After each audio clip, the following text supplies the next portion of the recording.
programa Além da Notícia desta noite está falando sobre adoção e eu estou conversando aqui com especialista no assunto. Especialista porque, de fato, atua na área, conhece, é o Walter Gomes, ele é supervisor da área de adoção da Vara da Infância, da Infância e da Juventude do Distrito Federal. Walter, eu queria saber uma outra coisa interessante. Essas crianças que vão se tornando adolescentes e ainda o processo não foi acolhido por um desses pais de uma dessas mães que querem adotar, adolescente, ficou jovem, o que acontece com esses jovens?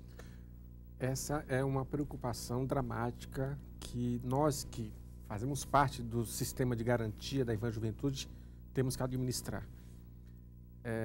O adolescente, quando completa a maioridade civil com 18 anos, automaticamente perde a tutela jurídica da infância, da Justiça da Infância e Juventude. E nós sabemos que esses adolescentes carregam toda sorte de traumas. E os traumas emocionais implicam numa dificuldade que é verificada na história escolar desse adolescente de aprendizagem. Ele tem dificuldade de aprender. E se ele não tem a garantia de aprendizagem escolar, ele pode não ter sucesso na sua profissionalização. Então, é uma dificuldade que as instituições de acolhimento têm administrado.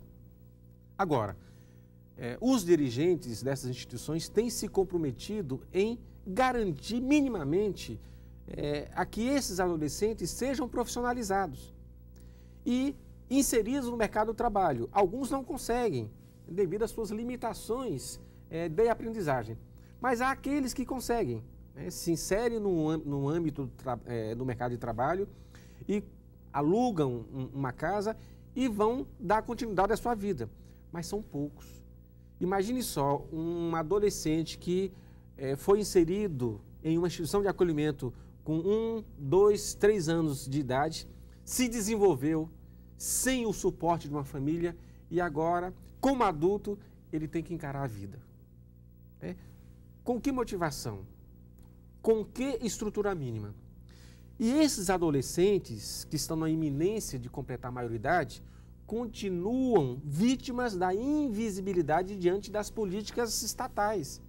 É necessário que o Estado olhe de forma diferenciada esse adolescente, que foi privado do convívio familiar, ele carrega traumas, carrega dificuldades e muitos deles desenvolvem uma baixíssima autoestima. Eles consideram que não foram capazes de despertar amor por parte daquelas famílias que se habilitaram. Eles foram recusados. E aí eles próprios começam a se rejeitar emocionalmente. Mais do que ninguém, eles se sentem rejeitados. Se sentem rejeitados. Agora, o que acontece então aos 18 anos? É aos 18 anos? Aos 18 anos. Ele atinge a maioridade civil e terá que se autogovernar. Ele vai ser responsável plenamente pelas suas ações. Ele sai daquele abrigo, ele não sai com um emprego. Muitos não saem. Muitos não saem. Agora, alguns dirigentes de abrigo acabam por aproveitar esse jovem adulto como mão de obra para a manutenção da própria estrutura daquele abrigo. Agora, são poucos. Mas imagine aquele que não dispõe dessa oportunidade. O que termina, eu imagino que termina acontecendo é que muitos das pessoas que trabalham naquele abrigo se sentem quase que obrigadas também, emocionalmente, afetivamente, a continuar prestando algum auxílio, não é? E inserindo aquela pessoa de alguma forma na sociedade. E muitas vezes o abrigo também consegue o êxito na constituição de padrinhos. Sim. Padrinhos afetivos e padrinhos financeiros, sim, que vão dar...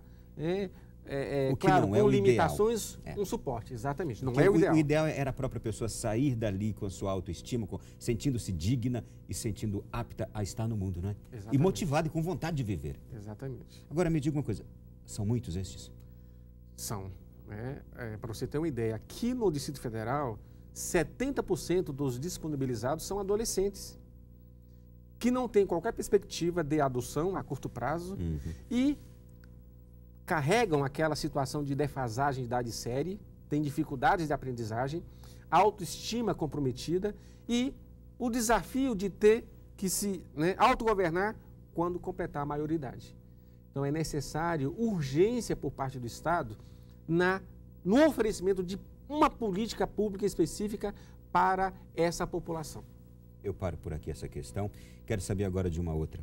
Como educar uma família para receber alguém que está para ser adotado? A família decidiu-se, o processo foi aprovado, vai chegar aquela criança, ou aquele adolescente, ou aquele jovem. Como a família se preparar? A preparação é contínua, mesmo depois do acolhimento, da chegada da criança. É no dia a dia, né? O ser pai e o ser mãe são frutos de um empenho, de uma devoção no dia a dia.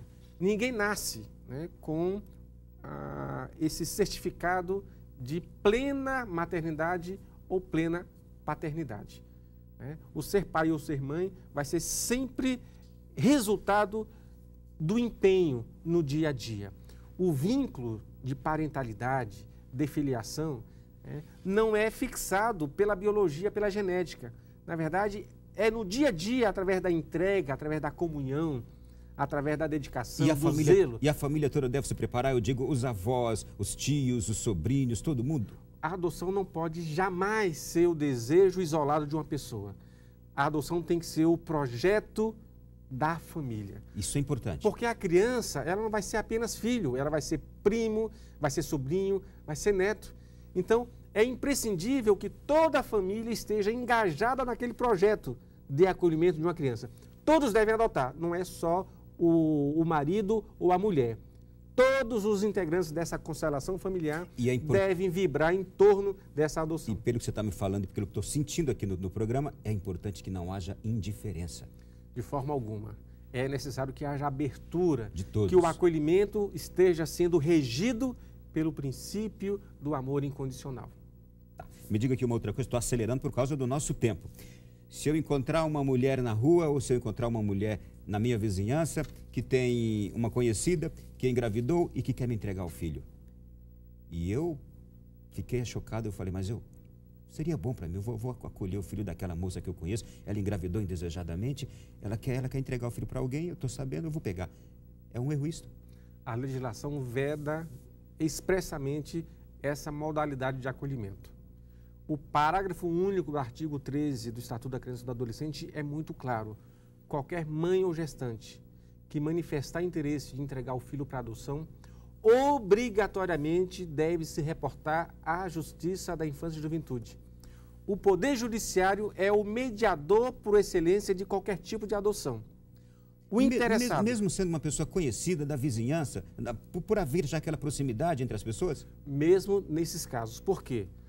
Antes do cadastramento para adoção dessa criança, é obrigatório que o Estado verifique a possibilidade de mantença, de permanência dessa criança junto à sua família biológica.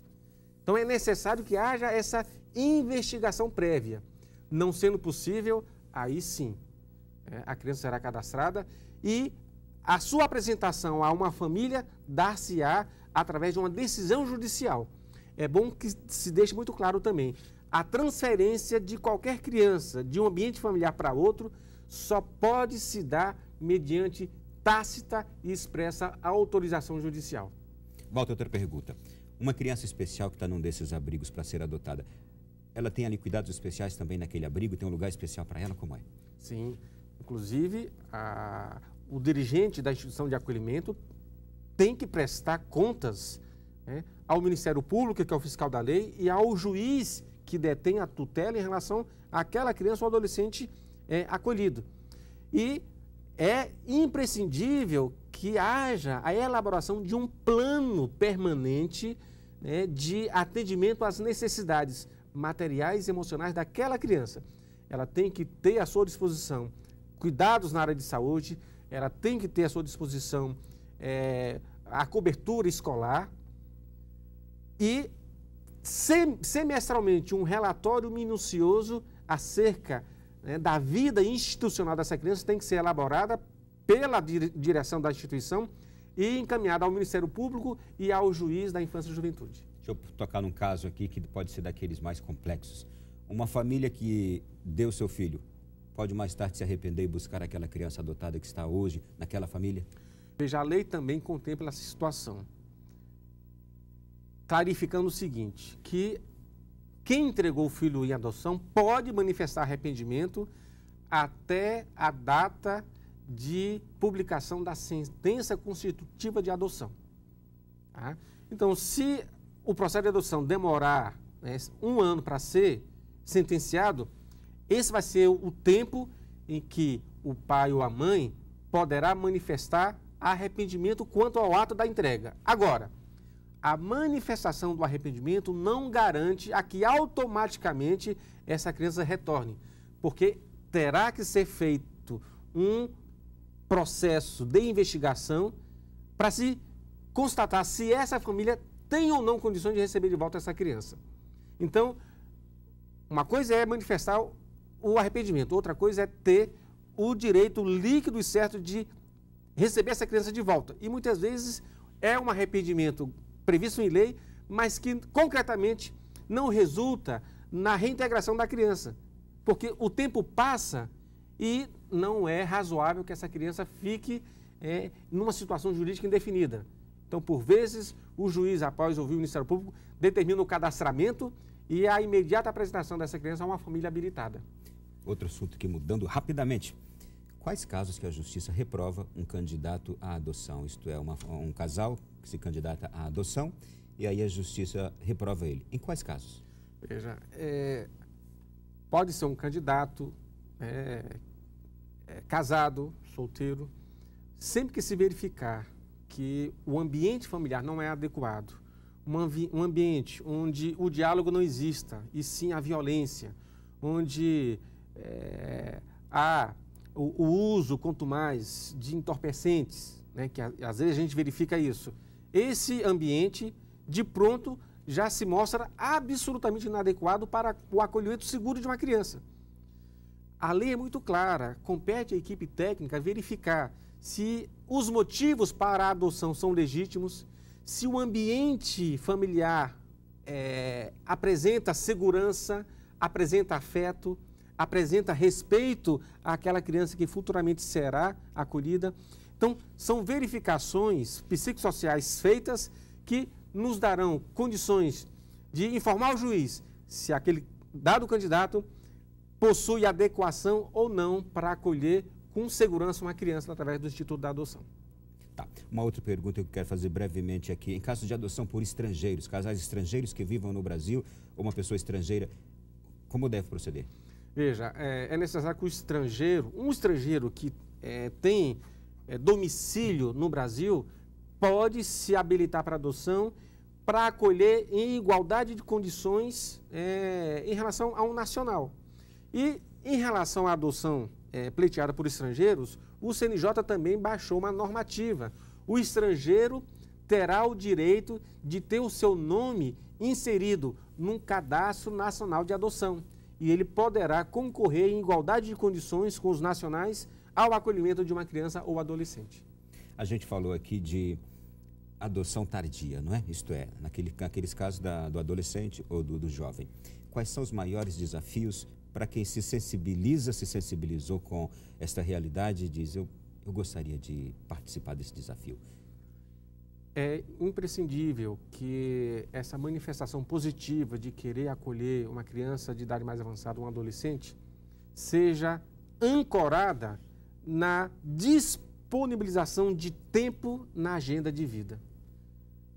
É necessário que a família priorize aquele acolhimento, porque uma criança de idade mais avançada estará demandando muito dessa família que a acolheu. E às vezes os compromissos do dia a dia impedem a que um espaço preferencial na agenda de vida seja concedido a essa criança.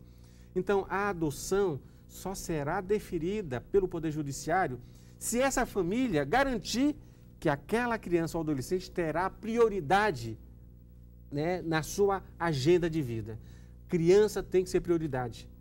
Ela tem que receber uma atenção privilegiada no dia a dia. E essa garantia tem que ser dada antes mesmo do processo de inscrição para adoção ser deferido pelo Poder Judiciário.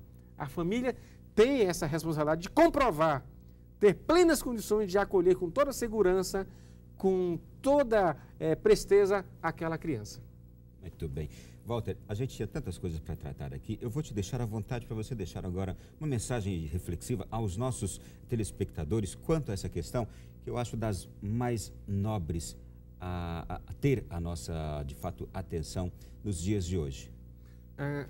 A principal mensagem que eu gostaria, né, de dar para o público que nos assiste é de que, em que pese a legislação ser rígida, em que pese uma demora para que a habilitação seja concedida pelo Poder Judiciário, que as famílias que queiram adotar continuem a confiar na mediação do Poder Judiciário, que essas famílias recusem qualquer oferta de uma adoção ilegal, de uma adoção ao arrepio da lei, que a adoção seja sempre mediada pelo Poder Judiciário, que seja uma adoção calcada na ética, na transparência, na verdade, na legalidade. Então, a minha mensagem é, quem quer adotar, que se reporte à Vara da Infância e Juventude, que pela lei é o ente preferencial para a mediação de toda e qualquer adoção. Prazer receber você aqui. Estamos às Gostei ordens. muito de tratar do assunto com você.